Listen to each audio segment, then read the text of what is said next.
French President Emmanuel Macron has described his presidential re-election as a new era of growth and prosperity for France. He won a second term, securing 58.5% of the vote.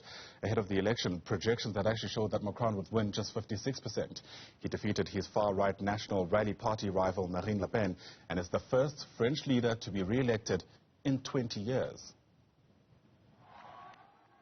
Aujourd'hui, vous avez fait le choix d'un projet humaniste, ambitieux pour l'indépendance de notre pays, pour notre Europe, un projet républicain dans ses valeurs, un projet social et écologique, un projet fondé sur le travail et la création, un projet de libération de nos forces académiques, culturelles, entrepreneuriales. Cette ère nouvelle ne sera pas la continuité du quinquennat qui s'achève, mais l'invention collective d'une méthode refondée pour 5 années de mieux, au service de notre pays, de notre jeunesse. Now, Le Pen has responded. She says she'll continue serving the people of France despite her loss.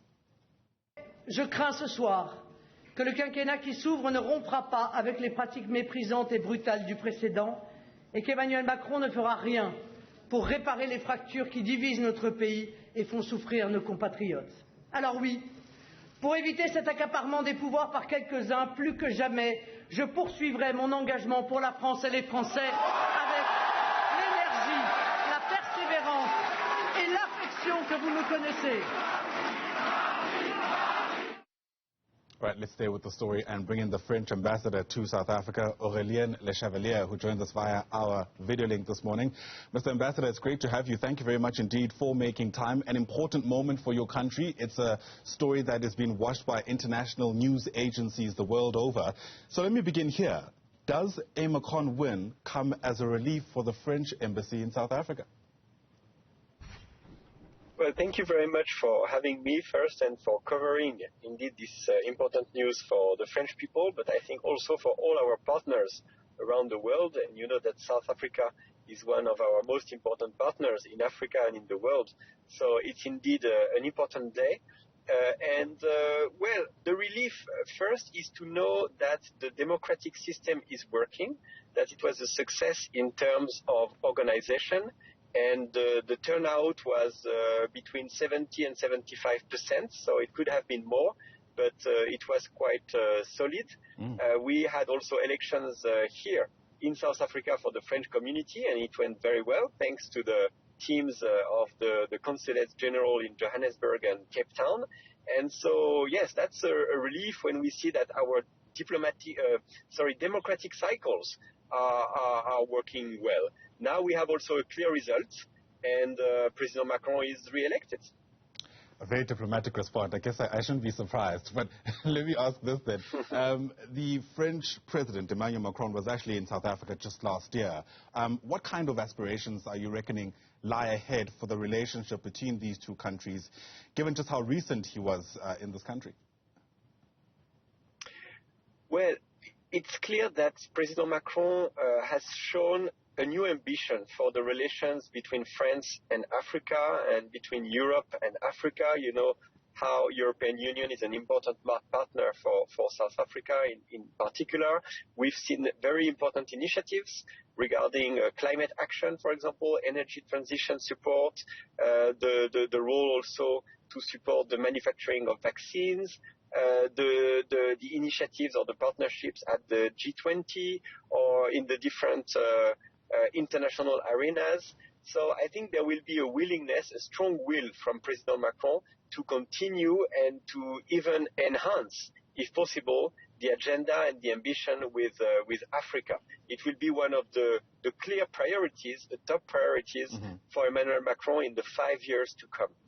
He has I guess, accepted his re-election in a context where he still appreciates the many challenges he faces. In fact, he has said as much. He said he realizes that the first term had people who were very aggrieved by the way in which things went. And we saw various moments that caught even the attention of the international community, the Yellow Vest protests that took place, people pushing back against lockdown restrictions in France, etc. Those kind of issues, how much do you reckon they impede his ability to, I guess, deliver on the promises he's made even the second round? Well, you're right. I mean, these have been tough years with several crises, domestic crisis and international crisis, including the Yellow Vest, including the COVID crisis, of course, now the war in Ukraine on the European soil. So, well, it has been quite a tough period.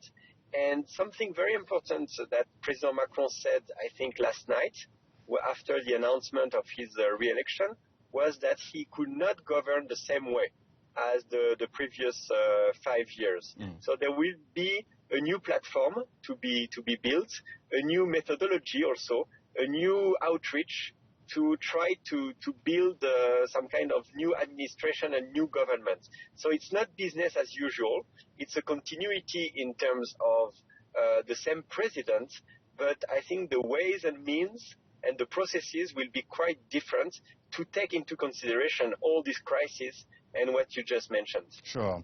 And of course, there will be a lot of talk around Macron actually winning this election. But what also came out of these polls is that Le Pen has received the highest share that any far-right rival has ever received.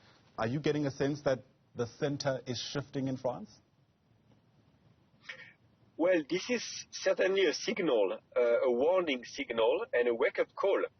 We need to understand better where does these votes come from, and oftentimes they reflect anger, frustration, sometimes even despair.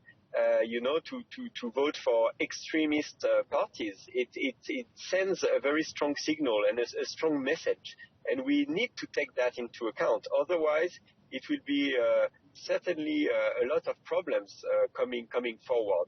So I think it's very important first to better understand, and then also to provide the people with tangible results in terms of cost of living, in terms of security, but never forgetting about our European agenda and our international ambition, because we cannot,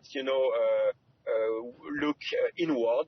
We have really to build, I think, a new agenda for Europe and the world.